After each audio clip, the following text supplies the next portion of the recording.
ఆదిలో వాక్కు ఉండెను, ఆ వాక్కు దేవుని యొద్ద ఉండెను, ఆ వాక్కు దేవుడై ఉండెను.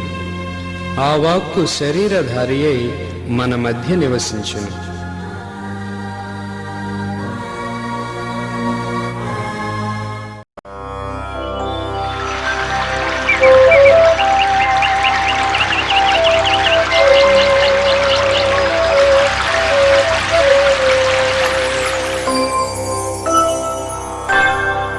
దైవ ఉనికిని చాటు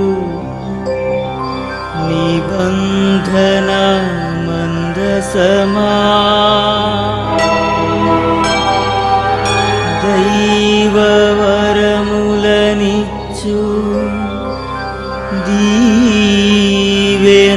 పాత్రమా, సకల వర ప్రసాదములనిచ్చు పరిశుద్ధాత్మమా,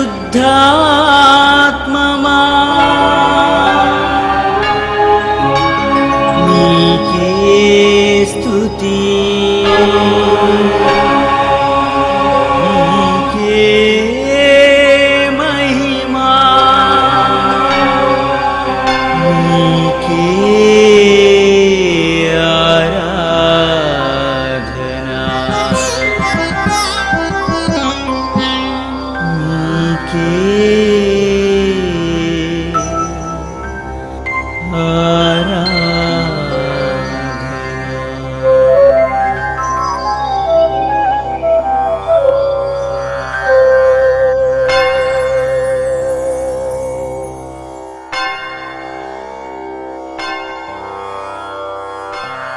నిబంధన మందసమును ఈ ఆధ్యాత్మిక కార్యక్రమాన్ని వీక్షిస్తున్న మీ అందరికీ శుభాభివందనాలు. త్రియేక దేవుని శుభాశిస్సులు. ప్రభుని యందు ప్రియులకు సహోదరి సహోదరులారా, క్రీస్తు ప్రభు జన్మదినానికి సిద్ధపడుతున్న మనము ఆ జన్మము యొక్క పరమార్థాన్ని తెలుసుకోవటానికి ప్రయత్నించేద్దాము. మత్తయి సువార్త 1వ అధ్యాయము 21వ వచనము నుండి, ఆమె ఒక కుమారుని కనును, తన ప్రజలను వారి పాపముల నుండి ఆయనే రక్షించును, కనుక ఆయనకు యేసు అని పేరు పెట్టుదు అనెను. ఇదిగో కన్యక గర్భవతి కుమారుని కనును, ఆయనకు ఇమ్మానుయేలు అని పేరు పెట్టెదరు అని ప్రభువు తన ప్రవక్త ద్వారా పలికిన మాట నెరవేరినట్లు ఇదంతయు జరిగెను. ఇమ్మానుయేలు అను పేరునకు భాషాంతరమున దేవుడు మనకు తోడని అర్థము. కృపా సత్య సంపూర్ణులైన మా దేవా, మీకే స్తోత్రమయ్య. ఈ దినాన మీ దివ్య కుమారుడైన యేసయ్య జన్మం గురించి మేము తెలుసుకోవటానికి ప్రయత్నం చేస్తున్న ఈ నేపథ్యములో ప్రకటించుచున్న నన్ను శుద్ధుని చేయండి. ఆలకించుచున్న ఈ బిడ్డలను నూరంతలుగా ఫలించేలా ఆశీర్వదించమని మా నాథుడు మీ ప్రియ కుమారుడు యేసు నామమున వేడుచున్నాను తండ్రి, ఆమేన్. ప్రియులారా, యేసు ప్రభు యొక్క జన్మదినాన్ని మనం కొనియాడుటకు సిద్ధపడుతున్న ఈ తరుణములో యేసు ప్రభు యొక్క జన్మము యొక్క విశిష్టత ఏంటి అన్నది మనం తెలుసుకోవడానికి ప్రయత్నం చేద్దాం. చరిత్ర పుటలో తిరగవేస్తే అనేక మంది ఈ లోకములో గొప్పవాళ్ళుగా ఎంచబడ్డారు. అనేక మంది ఈ లోకములో చరిత్రను తిరగవ్రాశారు. అనేక మంది వ్యక్తుల జీవితాలు అనేక మందిని ప్రభావితం చేశాయి. ఈ ప్రక్రియలో ప్రపంచంలో ఉన్న గొప్ప వ్యక్తులందరినీ మనం చెప్పుకోవచ్చు. కానీ ఆ వ్యక్తులందరూ కూడా జన్మించిన తర్వాత వారు చేసినటువంటి పనులను బట్టి వారికి ఖ్యాతి కానీ అపఖ్యాతి కానీ రావడం జరిగింది. ఏది ఏమైనా వీరందరూ ఒక ఎత్తు అయితే యేసు ప్రభు యొక్క జన్మము మరొక ఎత్తు. ఒక మాటలో చెప్పాలి అంటే యేసు ప్రభు యొక్క జన్మము ఒక వింత, ఒక విశిష్టత. ఎందుకు వింత అంటే ఆయన ఒక కన్యక నుండి జన్మించాడు, అది వింత. ఇక విశిష్టత ఏంటి అంటే ఆ వ్యక్తి జన్మించటానికి పూర్వమే ఆ యొక్క వ్యక్తి జన్మము గురించి ప్రవచించటం. ప్రవక్తలు అనేక మంది యేసు ప్రభు యొక్క జన్మాన్ని ముందుగానే ప్రవచించారు. ఆయన ఎలా బ్రతుకుతాడు, ఎక్కడ జన్మిస్తాడు, ఎలా జన్మిస్తాడు అన్న విషయాలన్నీ కూడా ఆయన జన్మించడానికి పూర్వమే ప్రవచించటం జరిగింది. ప్రియులారా, అందుకే యేసు ప్రభు యొక్క జన్మము ఒక వింత, ఒక విశిష్టత. ముందుగా ఆయన యొక్క జన్మము ఒక వింత అన్న దాని గురించి మనము ధ్యానము చేద్దాము. ప్రియులారా, మనందరికీ తెలుసు, ఎవ్వరూ కూడా తండ్రి లేకుండా ఈ లోకంలో జన్మించలేరు. జన్మించిన ప్రతి ఒక్కరికి కూడా తండ్రి ఉన్నాడు. ఈ లోకములో తండ్రి లేకుండా, పరలోకములో తల్లి లేకుండా ఉన్న ఒకే ఒక వ్యక్తి యేసయ్య. యేసయ్య ఈ లోకములో జన్మించటానికి పూర్వమే పరలోకములో దేవునిగా ఉన్నాడు, దేవుని యొక్క దివ్య కుమారుడిగా ఉన్నాడు. అదే విషయాన్ని మనము స్పష్టముగా యోహాను సువార్త 1వ అధ్యాయము 1వ వచనం నుంచి గనక చదివినట్లయితే అర్థమవుతూ ఉంటుంది. గ్రంథము నుండి ఆలకిద్దాము.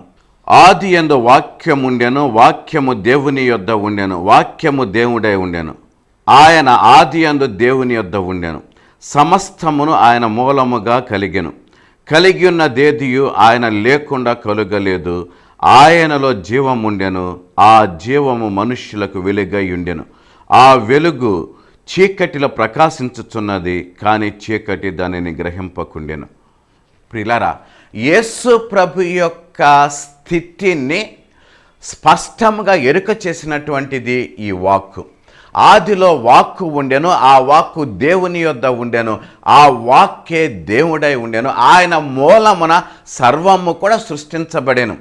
యేసు ప్రభు ఈ లోకములో జన్మించటానికి పూర్వమే ఆయన ఉన్నాడు అన్నది స్పష్టంగా యోహాను గారు తన సువార్త ప్రథమ భాగములో ప్రకటిస్తూ ఉన్నారు. ప్రియులారా, ఇక్కడ యోహాను గారు వాడినటువంటి పదము గ్రీకు భాషలో లోగోస్ అంటారు. దీనిని ఇంగ్లీష్లోకి వచ్చేసరికి వర్డ్ అంటారు, అంటే మాట. ఇక్కడ వాక్యము అనే దానికంటే వాక్కు అనేటటువంటిది మనం వాడితే బాగుంటుంది.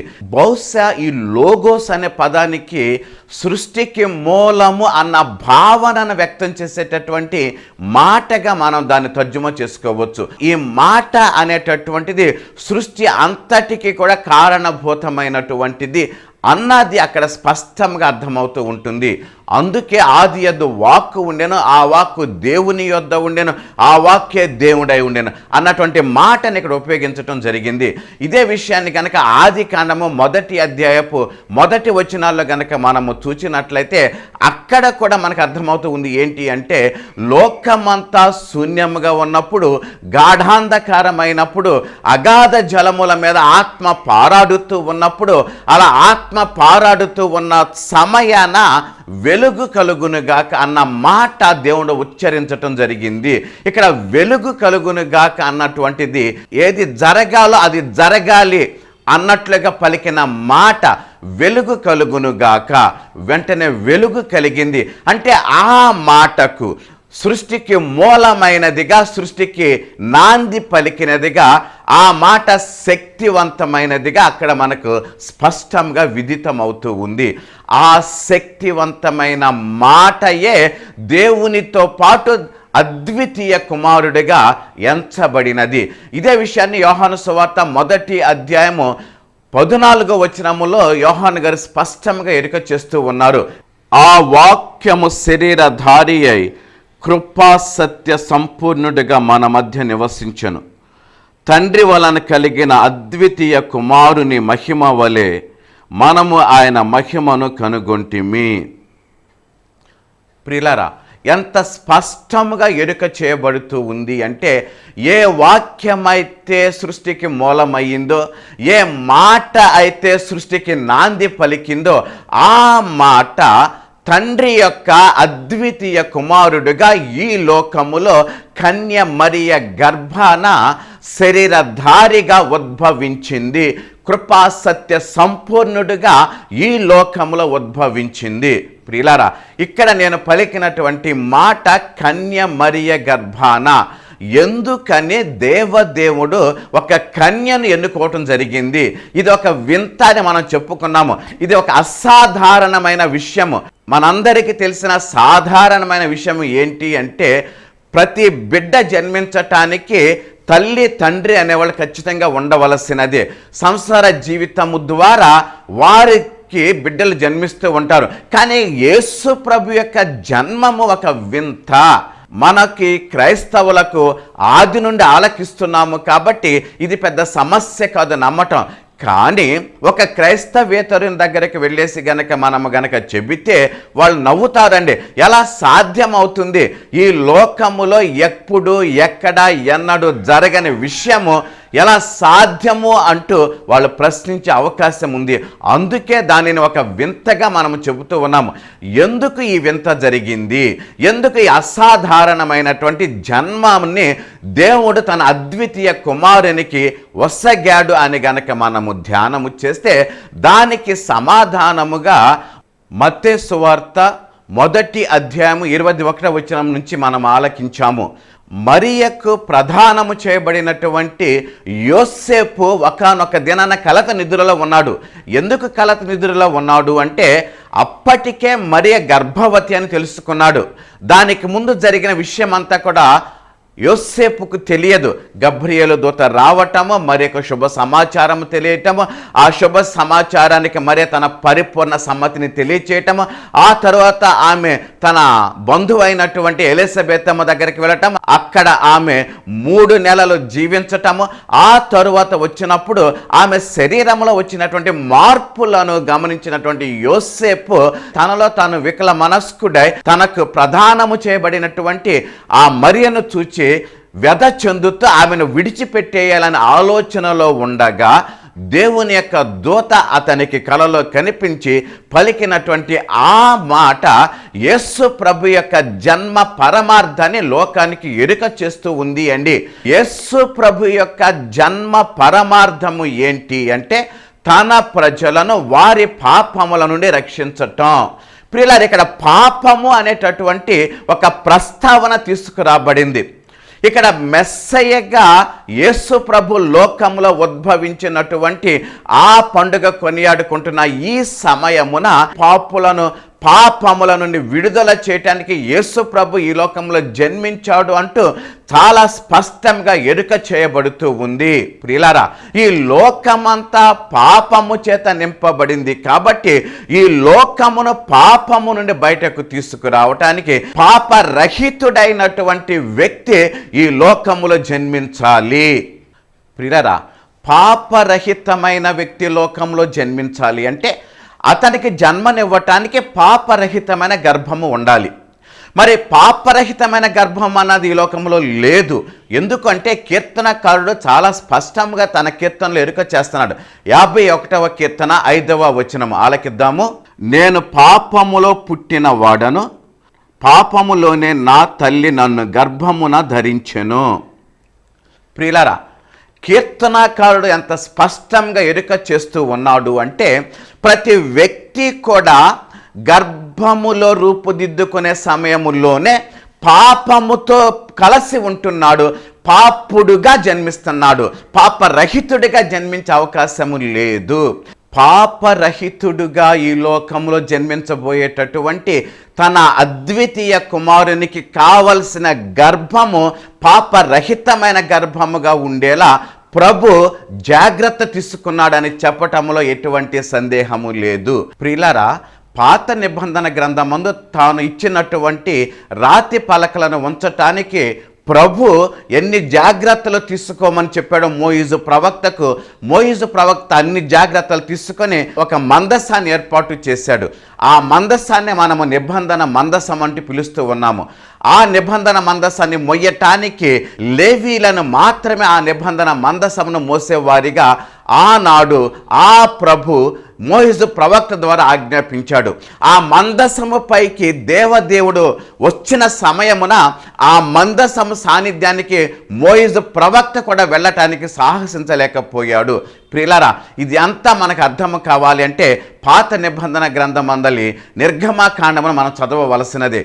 ఏది ఏమైనా తన ఉనికిని లోకానికి చాటినటువంటి రాతి పలకలను ఉంచటానికి ఏర్పాటు చేయబడినటువంటి ఆ నిబంధన మందసం ఎడల అంత శ్రద్ధ తీసుకొని దానికి అంత పవిత్రతను ఆపాదించిన ఆ దేవదేవుడు తన అద్వితీయ కుమారుని ఈ లోకానికి పంపించటానికి తాను ఎన్నుకున్న ఆ స్త్రీ ఎంత పవిత్రమైనదిగా ఉండాలి, ఆమె గర్భము ఎంత పవిత్రమైనదిగా పాప కళంకము లేనిదిగా ఉండాలో ఆలోచించిన వాడే మరొక వ్యక్తి ప్రమేయము లేకుండా ఆయనను ఈ లోకానికి నరుడుగా జన్మించేలా చేశాడు దేవదేవుడు.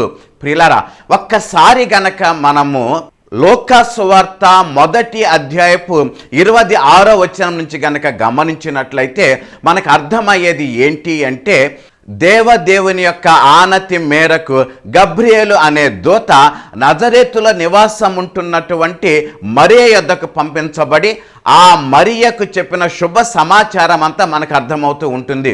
ప్రియులారా, ఆ శుభ సమాచారాన్ని ఆలకించినటువంటి మరియ ఏ విధముగా ఆమె స్పందించింది అన్నది మనకు తెలుసు. దూత పలికినటువంటి మాటలు, నీవు తల్లివి కాబోతున్నావమ్మా, కానీ ఇది ఎలా సాధ్యమో, నేను సంసార జీవితం జీవించటము లేదు కదా. అప్పుడు దూత పలికినటువంటి మాట గ్రంథం నుండి మనం ఆలకిద్దాము. లూకా సువార్త 1వ అధ్యాయము 34వ వచనము నుండి ఆలకించండి. అందుకు మరియా, నేను పురుషుని ఎరుగని దానినే ఇది ఎలాగూ జరుగునే దూతతో అనగా, దూత, పరిశుద్ధాత్మ నీ మీదకు వచ్చును, సర్వోన్నతుని శక్తి నిన్ను కమ్ముకొనును, కనుక పుట్టబోవు శిశువు పరిశుద్ధుడై దేవుని కుమారుడనబడును. ప్రియులారా, ఎంత స్పష్టముగా మరియకు దేవదూత ఎరుక చేసింది అంటే, నీ గర్భములో నివాసం ఉండబోతున్నటువంటి ఆ వ్యక్తి దేవుని యొక్క అద్వితీయ కుమారుడు, పాపరహితుడు, లోక పాపాలను మోసుకొని పోయేటటువంటి ఒక దేవుని గొర్రె పిల్లగా లోకంలో జన్మించబోతున్నాడు. కాబట్టి ఆ జన్మించబోయేటటువంటి ఆ పాపరహితుడైన ఆ వ్యక్తి జన్మించటానికి మరో వ్యక్తి యొక్క ప్రమేయము ఉండకూడదు. కాబట్టి అలా మరో వ్యక్తి యొక్క ప్రమేయము ఉండకుండా పరిశుద్ధాత్మ దేవుడు నీపై వేంచేసి వస్తాడు. ఆ దేవుని యొక్క శక్తి చేత, ఆ దేవుని యొక్క మహిమ చేత నీవు గర్భవతి అవుతావు. ప్రియులారా, ఇదంతా కూడా ఆమె తన సమ్మతిని వెల్లడి చేసిన తరువాత మాత్రమే సంభవించింది అని మనం గమనించాలి. ఎందుకు అంటే, మరియ వ్యక్తి అండి, వస్తువు కాదు. దేవదేవుని సాన్నిధ్యములో ఉండేటటువంటి దేవదూత మరియ దగ్గరికి వచ్చి ఆమె సమ్మతిని అడిగింది. ఆమె అంగీకారము తెలిపిన తదుపరి మాత్రమే మరియ నుండి దూత వెడలిపోయింది అంటుంది గ్రంథము. ప్రియులారా, దేవదేవుని యొక్క ఆత్మ చేత పరిపూర్ణంగా నింపబడింది అంటే దేవదేవుని పరిపూర్ణముగా ఆమె కలిగి ఉంది అన్నది అర్థము. కాబట్టి పాపరహితునకు తన గర్భాన్ని దానం చేయాల్సి వచ్చినప్పుడు ఆ గర్భము కూడా పాపరహితముగా ఉండాలి. ఆ పాపరహితముగా ఉండేలా చేసినటువంటిది పరిశుద్ధాత్మ దేవుడు. ప్రియులారా, ఇక్కడ ఒక చిన్న మాట మీకు చెబుతాను. పరిశుద్ధాత్మ దేవుడు మనపై వేంచేసి వచ్చినప్పుడు మన యొక్క స్థితి మారుతుంది. అది ఆధ్యాత్మిక స్థితి. శారీరకమైన స్థితి మారదు అండి. మనందరికీ తెలిసినదే. మనము రెండవసారి తిరిగి జన్మించటము ద్వారా, లేకపోతే మన బ్రతుకులలో పరిశుద్ధాత్మ దేవుని యొక్క పరిపూర్ణత్వాన్ని కలిగినప్పుడు యేసుకే విధంగా సాక్షులుగా మారుతున్నాము అన్నది మన ఆధ్యాత్మిక జీవితం ద్వారా వ్యక్తం అవుతూ ఉంది. అంటే పరిశుద్ధాత్మ దేవుడు మనపై వేంచేసి వచ్చినప్పుడు మన యొక్క స్థితి మారుతుంది, ఆధ్యాత్మిక స్థితిలో ఎదుగుతాం. కానీ మరియ దగ్గరకు వచ్చేసరికి ప్రియులారా, ఆమె ఆధ్యాత్మిక స్థితే కాదండి, ఆమె శారీరకమైన స్థితి కూడా మార్పు చెందింది. అందుకే ఆమె అసాధారణమైన రీతిలో యేసుకు జన్మనిచ్చింది. అది అక్కడ జరిగినటువంటిది. పరిశుద్ధాత్మ దేవుని యొక్క ఆవహింపు చేత తల్లి మరియ తన శరీరములో కూడా గొప్ప మార్పును తీసుకొచ్చింది. అంటే ఆ శరీరం అంతా కూడా పాపరహితమైన శరీరముగా దేవుడు మార్చాడు. ఇది వాస్తవం. ఆమె గనక పాపముతో కూడినదైతే, ఆమె గర్భము కూడా పాపముగా ఉన్నట్లయితే, ఆ గర్భములో నివాసముండి ఆ గర్భములో మనుష్యుడిగా రూపుదిద్దుకున్నటువంటి ఆ యేసయ్యకు కూడా పాపము ఖచ్చితంగా అంటుకుంటది. కాబట్టి యేసయ్యను ఉద్దేశించి, యేసయ్యను దృష్టిలో పెట్టుకొని దేవదేవుడు ఆమెకు పాపరహితమైన స్థితిని కలుగ చేశాడు అని చెప్పటములో ఏ మాత్రము సందేహము లేదు. అందుకే ప్రియులారా, ఆమె స్త్రీలందరిలో కూడా ధన్యురాలుగా ఎలిజబెతమ్మ పలికింది. ప్రియులారా, ఈ లోకములో అసాధారణమైన రీతిగా యేసు జన్మించాల్సిందే. ఎందుకంటే అలా జన్మించకపోతే ఆయనకు కూడా కాస్తో కోస్తో లోక పాపము, మనము ఒరిజినల్ సిన్ అంటూ ఉన్నాము, జన్మ పాపము, జన్మతః మన ఆది తల్లిదండ్రుల నుండి మనకు వచ్చేటటువంటి ఆ పాపం అంటుకుంటుంది. ఎందుకంటే నరుడుగా జన్మించిన ప్రతి ఒక్కరికి కూడా పాపం అంటుకుంటూనే ఉంటుంది. కానీ నరుడిగా జన్మించిన యేసయ్య, దేవుని వాక్కు, దేవునితో సరి సమానంగా ఆది నుండి ఉన్న ఆ వ్యక్తి నరుడిగా జన్మించినప్పుడు ఆ పాపము అతనికి సోకలేదు. ఇదే విషయాన్ని హెబ్రీలకు వ్రాసిన లేఖలో స్పష్టంగా ఎరుక చేయబడింది. హెబ్రీలకు వ్రాయబడిన లేఖ 7వ అధ్యాయము 26వ వచనము నుండి ఆలకిద్దాము. పవిత్రుడును నిర్దోషియు నిష్కల్మషుడును పాపులలో చేరక ప్రత్యేకంగా ఉన్నవాడును ఆకాశ మండలము కంటే మిక్కిలి హెచ్చైన వాడునైనా ఇట్టి ప్రధాన యాజకుడు మనకు సరిపోయినాడు. యేసు ప్రభు యొక్క స్థితిని మనకు చాలా స్పష్టంగా ఎరుక చేయబడుతుంది. పాపరహితుడిగా జన్మించిన యేసయ్య ఒక ప్రధాన యాజకుడిగా లోక పాపాలను మోసుకొని పోయే వ్యక్తిగా మారాడు. ఎందుకంటే యోహాను గారు యేసుని లోకానికి చూపిస్తూ పలికిన మాట మనకు జ్ఞాపకం రావాలి. ఇదిగో లోక పాపములను మోసుకొని పోయే దేవుని గొర్రెపిల్ల. లోక పాపాలన్నింటినీ పాపరహితుడిగా ఆయన తీసివేస్తున్నాడు. కాబట్టి ఆ పాపరహితుని యొక్క జన్మము ఒక వింత జన్మముగా జరిగింది. అదే ఈనాడు మనము తెలుసుకున్నటువంటిది. పాపరహితుడిగా ఈ లోకములో జన్మించటానికి పాపరహితమైన గర్భము ప్రధాన కారణము మరియ తన గర్భాన్ని, అంటే తన బ్రతుకునే పాపరహితముగా ఉంచుకుంది. మరియ పాపరహితంగా ఉండటము వలనే యేసయ్యకు ఆమె తన గర్భములో ఒక స్థితిని కలిగించింది. అదే విధముగా ఈనాడు పాపరహితులుగా మనము ఉంటే మన బ్రతుకుల్లోకి యేసు ప్రభు వస్తారు. ఇది వాస్తవం. ప్రియులారా, గమనిద్దాం. ఆత్మ యొక్క ప్రభావము చేత మరియ యొక్క శరీరము మార్పు చెందింది అని తెలుసుకున్నాం. ఆత్మ మార్పు చెందింది. మనము ఆత్మను గనక నింపుకున్నట్లయితే మన ఆధ్యాత్మిక స్థితి మార్పు చెందుతుంది. యేసయ్య మనలో నివాసం ఉంటాడు. యేసయ్య మనలో నివాసం ఉండటానికి ప్రధానమైన కారకుడు ఆత్మ. కాబట్టి పరిశుద్ధాత్మ యొక్క శక్తి చేత మనం నింపబడాలి. పరిశుద్ధాత్మ యొక్క వరాల చేత మనం నింపబడాలి. పరిశుద్ధాత్మను మనము స్వీకరించాలి. పరిశుద్ధాత్మ ప్రభావము చేతనే మనము తిరిగి జన్మించగలుగుతాము. ఈ తిరిగి జన్మించేటటువంటిది ఆత్మలో మనం జన్మిస్తాము. కాబట్టి అటువంటి వరాన్ని మనము ఈ యొక్క ఆగమన కాలంలో ప్రభుని అడగటం ప్రారంభిస్తాము. నికోదేము యేసు ప్రభు దగ్గరికి వెళ్ళినప్పుడు యేసు ప్రభు పలికిన మాట మనకు జ్ఞాపకం రావాలి. ఒకడు తిరిగి జన్మిస్తే తప్ప నిత్య జీవము లేదు అన్న మాట మనకు జ్ఞాపకం రావాలి. మనము తిరిగి జన్మించాలి అంటే మనలో ఉన్నటువంటి పాపపు పాత జీవితానికి మనం స్వస్తి పలకాలి. అలా పలకటానికి మనకుగా సాధ్యం కాదు. కాబట్టి మనము ఖచ్చితంగా పరిశుద్ధాత్మ దేవుని సాన్నిధ్యానికి వెళ్ళాలి. ఆ దేవుని యొక్క సాన్నిధ్యము చేత, ఆ దేవుని యొక్క ఆవహింపు చేత మరియ ఏ విధంగా పరిపూర్ణురాలైందో మనము కూడా దేవునికి సొంతం అవ్వాలి. అంటే ఆత్మ దేవుని యొక్క శక్తికి లొంగిపోవాలి. దేవుని స్వీకరించే మనసు కలిగిన వారిగా మారాలి. పరిపూర్ణమైన అంగీకారాన్ని తెలపాలి. ప్రభు యేసుని మన బ్రతుకులోకి స్వీకరించాలి. అటువంటి స్థితి ప్రభు మనకి ఇవ్వమని మనసారా ప్రార్థన చేసుకుందాం. ఈ ఆగమన కాలం అంతా 3 రకాలుగా మనం సిద్ధపడాలి అండి. వ్యక్తిగతంగా మనం సిద్ధపడాలి, మన కుటుంబాలను మనం సిద్ధం చేసుకోవాలి, మన సంఘాలను మనం సిద్ధం చేసుకోవాలి. ఈ 3 రకాలుగా మనలను మనం సిద్ధం చేసుకొని ఆనాడు పశువుల పాకలో జన్మించిన ఆ యేసయ్య, ఆనాడు తల్లి మరియ గర్భంలో రూపుదిద్దుకున్న ఆ యేసయ్య మన బ్రతుకుల్లో కూడా జన్మించాలి అని మనస్సారా ప్రభుని వేడుకుందాం. తలలు వంచండి, ప్రార్థన చేసుకుందాం. కృపా సత్య సంపూర్ణులైన మా దేవా, మీకే స్తోత్రమయ్య. సర్వోన్నతుడవైన మా తండ్రి, సర్వాంతర్యామి, ఆదియు అంతమునై ఉన్న దేవా, మీకే స్తోత్రమయ్య.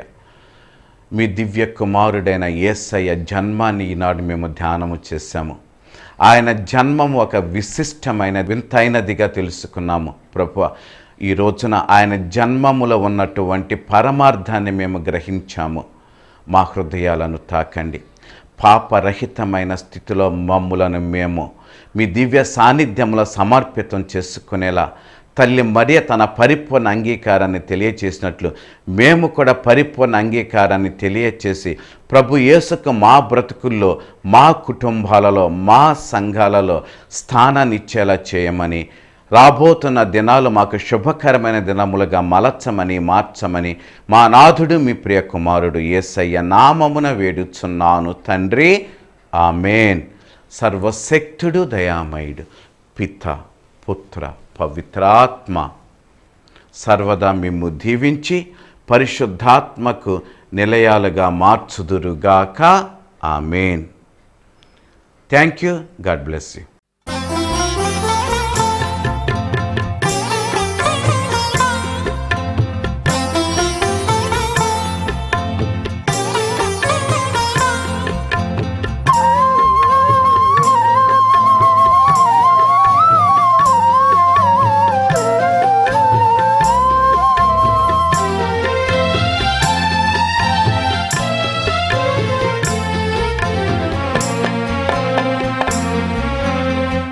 త్యాగరూపమా, అనురాగ దీపమా, నీ చెంత చేరెదను, నీ ప్రేమను చాటెదను. ఓ త్యాగరూపమా, శరణం యేసా, శరణం శరణం, నీ చరణాలే మాకు శరణం శరణం. శరణం యేసా, శరణం శరణం, నీ చరణాలే నాకు శరణం శరణం.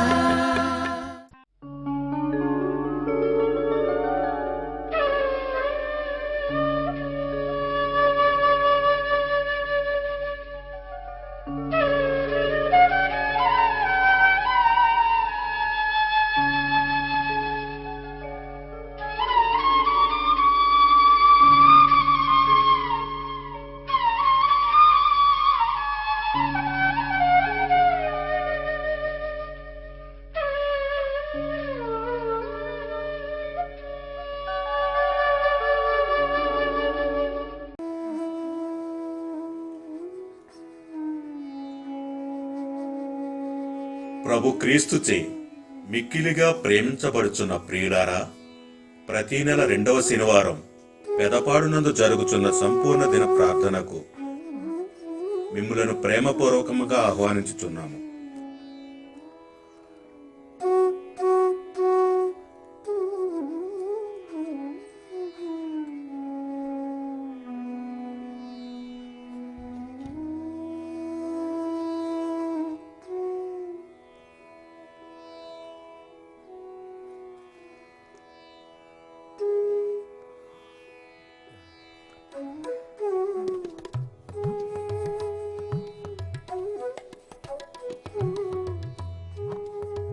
Thank you.